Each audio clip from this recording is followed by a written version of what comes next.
অগ্নিগর্ভ বাংলাদেশ, রাত জাগছে সীমান্ত পারের মানুষ। বিএসএফের কড়া নজরদারি। মাত্র 5 ফুটের দূরত্ব বাংলাদেশ সীমান্ত, এই বুঝি ওপার বাংলা থেকে ঢুকে পড়ল। এই ভয়ে বিভীষিকা হয়ে রীতিমতো খাওয়া দাওয়া ভুলে গিয়ে রাত জাগছে ঘোজাডাঙ্গার দক্ষিণ পাড়ার বাসিন্দারা। কাঁটাতারের ফেন্সিং থাকলেও নেই কোনো কাঁটাতার, তার বেহাল ভগ্ন দশা। বাংলাদেশের কোটা সংরক্ষণ নিয়ে ছাত্র আন্দোলনের জেরে বিধ্বস্ত বাংলাদেশ। একদিকে সরকারের পতন, অন্যদিকে রাষ্ট্র চলে যেতে পারে নিষিদ্ধ জঙ্গি সংগঠনের হাতে। উত্তর 24 পরগনা জেলার বসিরহাট মহকুমার সীমান্ত 192 কিলোমিটার, তার মধ্যে স্থল ও জলপথ রয়েছে। নজরদারি থাকলেও ভারত বাংলাদেশ ঘোজাডাঙ্গা সীমান্তের দক্ষিণ পাড়ার বাসিন্দারা গভীর আতঙ্কে প্রহর গুনছেন। সীমান্তের জিরো পয়েন্টে তাই তীক্ষ্ণ নজর ওপার বাংলার দিকে। যে কোনো মুহূর্তে বাংলাদেশের দুষ্কৃতীরা বাংলাদেশ ছেড়ে গা ঢাকা দিতে পারে এই গ্রামে।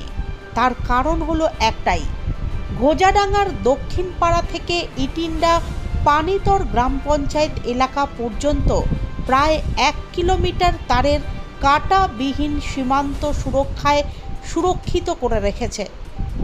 কেন্দ্রীয় স্বরাষ্ট্র দপ্তর থেকে ভারত বাংলাদেশ সীমানা বরাবর কাঁটাতারের ব্যবস্থা করা হয়েছিল দুই দেশের সুরক্ষা নিয়ে, কিন্তু রাজ্য সরকারের জমি জটের কারণে বেশ কিছু জায়গায় কাঁটাতারের বেড়া দেওয়া সম্ভব হয়নি এখনও।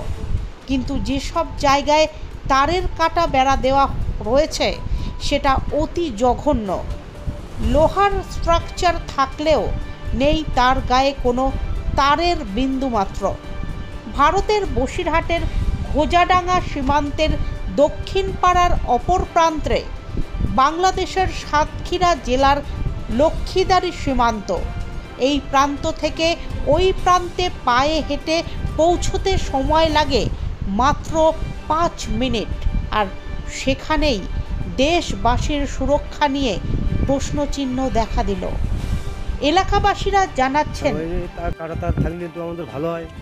এই জায়গায় এখন তো ফাঁকা, সবসময় লোকজন কখন কীভাবে আসতে যাচ্ছে আমরা দেখলে আমাদের ভয়ভূত হয়, রাত্রে বহু বাচ্চা নিয়ে থাকতে হয়।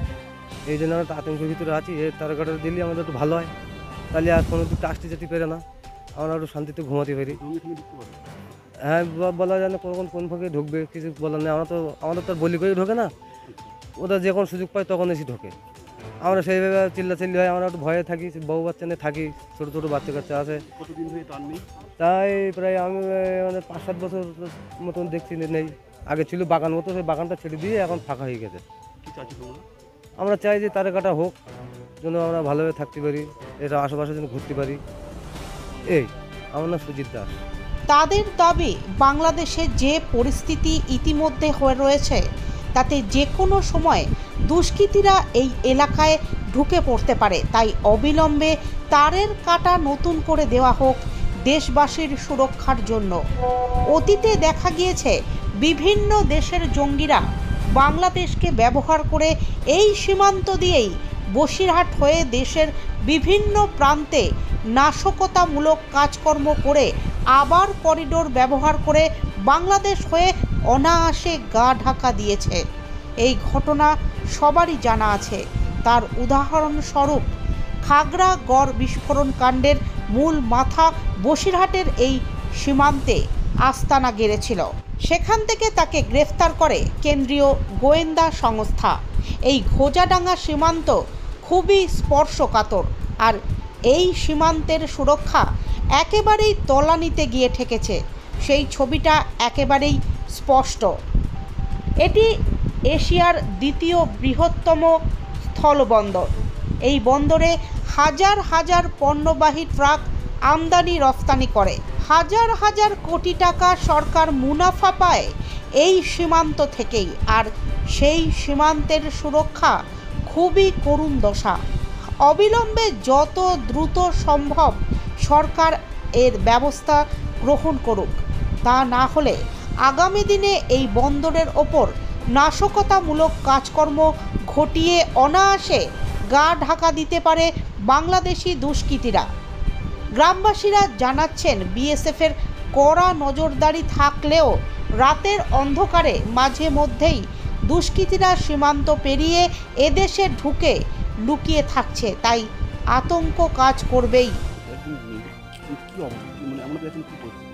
পরিস্থিতি বলতে এখানে কাঁটাতার বহুদিন থেকে নেই। আচ্ছা এখানে কাঁটাতারে মাঝে সাঝে ঠিক করে আবার যাতায়াত হয়ে যায়।